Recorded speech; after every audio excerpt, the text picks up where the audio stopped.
Ah, yes. You're in search for a successful opening for black that would help you conquer the world of chess. Well, that is a bit of a stretch, but you've come to the right place to start off with. Today, I'm going to briefly explain an effective opening that you, yes, even you, can use. The Caro Kann is kicked off with this position, where usually white has two developed pawns. The top two moves played by white is either pawn takes on d5, or a pawn push to e5. First, let's see what to do in the exchange variation, where white takes our pawn. If so, we recapture with the c pawn and develop the knights. Most probably, white won't go for an aggressive attack straight away and would develop their pieces as well. We would play the light squared bishop to f5, followed by opening up the diagonal for the dark squared bishop. Both sides would castle and you would probably get a position similar to this. This position is very balanced if played correctly. Within the exchange variation, if white decides to push their c-pawn to c4 on move 4, it is vital for you to a. Develop this knight first instead of the other one, reinforcing your center. And b. Make sure to not take the pawn. Though it is tempting, the light squared bishop will capture and develop, limiting your central control and development further on into the game.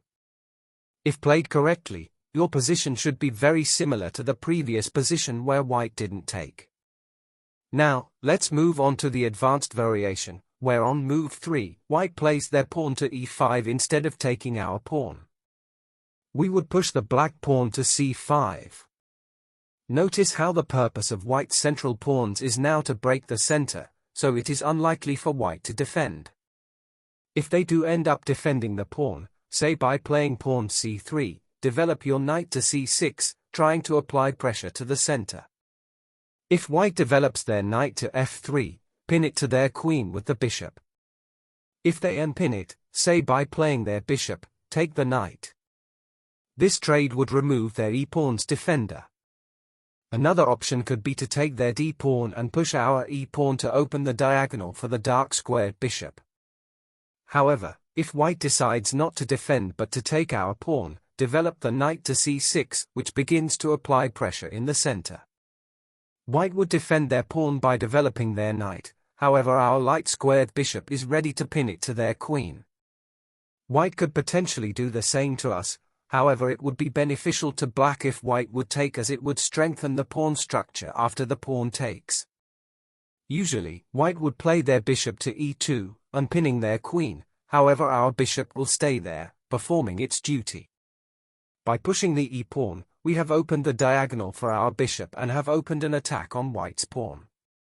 White could leave it and castle, or they could defend with their bishop like so. Develop your knight to e7. Now, if white tries to attack your bishop, say by playing h3, take the white knight.